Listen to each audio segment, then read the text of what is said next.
बिस्मिल्लाहिर्रहमानिर्रहीम। अस्सलामुअलैकुम। Welcome to my YouTube channel. कैसे हैं आप सब? उम्मीद करती हूँ आप सब खैरियत से होंगे।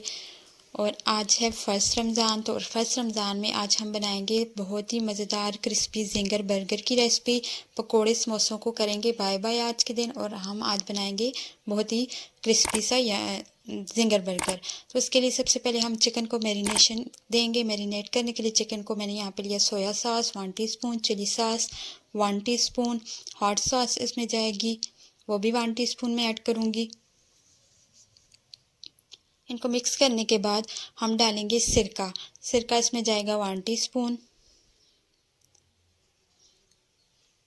इसके बाद इसमें मैंने शामिल किया नमक 1 टीस्पून, सुरख मिर्चें जाएंगी 1/2 टीस्पून, थोड़ी सी हल्दी 2 पिंच के बराबर मैंने डाल दी। काली मिर्च जाएगी इसमें 2 चुटकी। टिक्का मसाला बहुत इंपॉर्टेंट है, इसको ज़रूर शामिल कीजिएगा 1 टीस्पून। गार्लिक पाउडर और जिंजर पाउडर, अदरक और लहसुन का पाउडर शामिल करेंगे हम। पेस्ट शामिल नहीं होता इस रेसिपी में, तो इन दोनों को शामिल करने के बाद मिक्स कर लेंगे। मिक्स करने के बाद जो हमने चिकन के पीसेस किए हुए हैं वो इसमें ऐड करेंगे। तो चिकन के पीसेस हम इसमें अच्छे से मैरिनेशन के लिए डालेंगे और इनको अच्छे से मसाले में मिक्स करेंगे। सारे पीसेस इसी तरह से मैं इसमें शामिल कर दूंगी। यहाँ पे एक लेग पीस भी मैंने शामिल कर दिया, जो मैंने ऐसे ही कुक कर लिया था। बाकी जो पीसेस हैं फ्लैट पीसेस, वो हम मैरिनेशन के लिए रख देंगे। और मैंने इनको ओवरनाइट मैरिनेट किए, अगले दिन मैंने इनको निकाला है फ्रिज से। मैंने इनको रात के वक्त मैरिनेशन करके रख दी थी, अगले दिन मैंने इनको निकाल लिया। आप चाहें तो आप पौना घंटा तक इसको मैरिनेशन के लिए 30 से 40 मिनट तक आप इसको मैरिनेट करके फिर आप इसको यूज़ कर सकते हैं। उसके बाद हमने इसको सीधा डाला है मैदे में। मैदे में मैंने कोई भी चीज़ ऐड नहीं की। आप चाहें तो नमक ऐड कर सकते हैं और थोड़ी सी मिर्चें भी ऐड कर सकते हैं अगर आप चाहते हैं। लेकिन चिकन को हमने अच्छे से मैरिनेशन दी हुई थी, तो इसको हम मैदे को हमें ज़रूरत नहीं है इतना कुछ भी उसमें डालने की। अच्छे से यहाँ पे आपने मैदा एक तो आपका ज़्यादा होना चाहिए, फिर आपने उसको चिकन के पीसेस को अच्छे से इसमें कोट करना है। जितना अच्छा आप इसको मसलेंगे और इतना ही अच्छा आपके जो क्रम्स आएंगे चिकन पे, वो उतने ही मज़ेदार और ज़्यादा होंगे।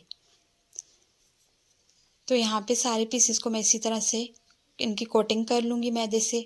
एक दफ़ा मैदे से कोटिंग करने के बाद मैंने इनको प्लेट में निकाला।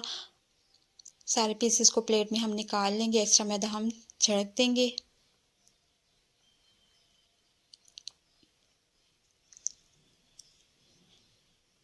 तो सारे पीसेस प्लेट में निकालने के बाद हमने यही प्रोसेस दोबारा करना है। सबसे पहले हम क्या करेंगे, पानी, साफ़ पानी जो होता है बिल्कुल नॉर्मल, वो लेंगे।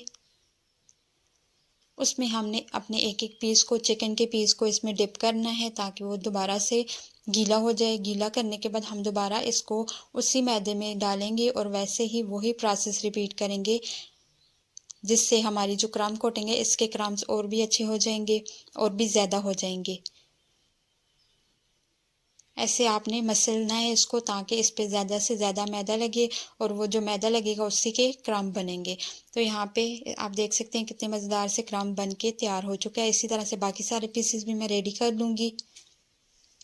बाकी पीसेस रेडी करने के बाद हमने ऑयल को गरम कर लेना है। ऑयल को आपने गरम करने के बाद उसको थोड़ी, उसकी जो फ्लेम है उसको हल्का रखना है। आपने फ्लेम को तेज़ नहीं करना इस चिकन को पकाते हुए, क्योंकि हमें चिकन को अंदर तक पकाना है। अगर हम फ्लेम को हाई कर देंगे तो चिकन ऊपर से तो पक जाएगा, ऊपर से इसको कलर आ जाएगा, लेकिन ये अंदर से कच्चा रह जाएगा। और इसको आपने 7 से 8 मिनट तक एक तरफ से कुक करना है। जब एक तरफ से अच्छे से ये पक जाएगा, फिर आपने इसकी साइड्स को चेंज करना है। हल्का सा लाइट सा कलर हम लाएंगे, ओवर कुक हम नहीं करते, लेकिन अंदर तक ये पकना चाहिए। उसके लिए आपने फ्लेम को थोड़ा स्लो ही रखना है। इस दौरान अगर आपको वीडियो अच्छी लग रही हो तो लाइक ज़रूर कर दीजिएगा, और चैनल पे न्यू है तो मेरी चैनल को भी सब्सक्राइब करके बेल का आइकन प्रेस कर दीजिए ताकि मेरे आने वाली हर वीडियो आप तक सबसे पहले पहुंच सके। यहाँ पे चिकन को मैंने दोनों तरफ से अच्छे से पका लिया है। 12 से 15 मिनट तक हमने इसको कुक किया है ताकि ये अच्छे से अंदर तक पक जाए। आप इसके क्रम्स भी देख सकते हैं। अब हम इसको निकाल लेंगे ऑयल से। एक्स्ट्रा ऑयल हम रिमूव कर देंगे छलनी में डाल के। चिकन हमारा रेडी हो चुका है। अब हम आते हैं बाकी प्रोसेस की तरफ।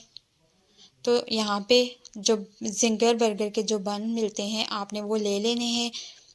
एक पैकेट में ये 2 होते हैं, इसको हमने सेक लेना है। अंदर वाली साइड से इसको हम सेक लेंगे। 1 मिनट तक इसको सेकने के बाद अब हम बाकी भी मैंने इसी तरह से सेक लिए थे। अब हम आते हैं सॉस तैयार करते हैं। अगर आपके पास पिज़्ज़ा सॉस हो तो आप वो भी यहाँ पे यूज़ कर सकते हैं। मैंने यहाँ पे केचप के 2 टेबलस्पून लेके उसमें हाफ़ टी स्पून के बराबर डाला मैंने चिली फ्लेक्स और हाफ़ टी स्पून ही मैंने डाली है ऑरिगेनो। ये दोनों चीज़ें ऐड करने के बाद इसको मिक्स कर लेंगे। हमारी सॉस जो है वो तैयार हो जाएगी जिंगर बर्गर के लिए। अब इसकी असेंबलिंग की तरफ आ जाएंगे। असेंबलिंग के लिए हमने बर्गर के जो बन है वो ले लिए हैं। अब हम इनको डेकोरेट करेंगे। इनमें जो कुछ भी हमने डालना है वो डालेंगे। तो सबसे पहले हम डालेंगे इस पे मायोनीज़। चारों जो बर्गर की दोनों साइड से दोनों साइड पे मायोनीज़ जाएगी, ऊपर वाली साइड भी और नीचे वाली साइड भी। अब इसके बाद जो हमने सॉस तैयार की थी वो भी हमने दोनों साइड पे मायोनीज़ के ऊपर हमने वो सॉस डाल देनी है और उसको अच्छे से फैला लेना है पूरे बर्गर के जो बन है उस पे। इसके बाद यहाँ पे जाएगा सलाद पत्ता। सलाद पत्ता हम लेके नीचे वाली साइड पे हम इसको डेकोरेट करेंगे। नीचे वाली साइड पे हम 2-3 पत्ते इस तरह से सेट करेंगे कि ये बाहर से भी नज़र आए। एक तो इसकी लुक बहुत अच्छी लगती है जब ये नज़र आते हैं इस तरह से बर्गर में, और दूसरा ये हेल्दी भी है। तो इसके ऊपर जाएगा चिकन जो हमने फ्राई करके रख दिया था। अपने हिसाब से आप चिकन का पीस बड़ा या छोटा ले सकते हैं। इसके बाद जो दूसरी ऊपर वाली जो साइड है उस पे हमने लगा दी है जो मायोनीज़ और केचप लगाया था। उसके बाद उस पे हमने एक बंद गोभी रखनी है। बंद गोभी आपने लच्छे की तरह काट लेनी है। मेरे पास थोड़ी थी तो उस तरह से इतनी अच्छी मेरे पास कटिंग नहीं हुई बंद गोभी की। अगर आपके पास पूरा फूल हो तो आप उसको लच्छे की तरह पतला पतला काटिएगा, उससे इसका लुक भी अच्छा आ जाता है और हेल्दी भी हो जाती है ये जो हमारा बर्गर है वो। अब थोड़ा सा केचप इसके ऊपर और डालने के बाद चिकन के ऊपर हम इसको बंद कर देंगे और मज़ेदार और बहुत ही क्रिस्पी और बहुत ही टेस्टी सा जिंगर बर्गर हमारा रेडी हो जाएगा इस तरह से। तो यहाँ पे आप देख सकते हैं कितना टेस्टी लग रहा है। दिखने में जितना टेस्टी है उतना ही ये खाने में भी टेस्टी होगा। आप ज़रूर इस रेसिपी को ट्राई कीजिएगा। मुझे उम्मीद है आपको ये रेसिपी पसंद आएगी। वैसे भी बाज़ार से जो हम लेके खाते हैं वो बहुत ही हमें महंगा पड़ता है। जब हम इसको घर में बनाएंगे तो आप सस्ते में काफ़ी ज़्यादा इसको बना लेंगे, जबकि आप बाज़ार से लेंगे तो आपको ये एक ही 500 तक पड़ेगा। उम्मीद करती हूँ आपको रेसिपी पसंद आई होगी। वीडियो पसंद आई हो तो लाइक और शेयर ज़रूर करें।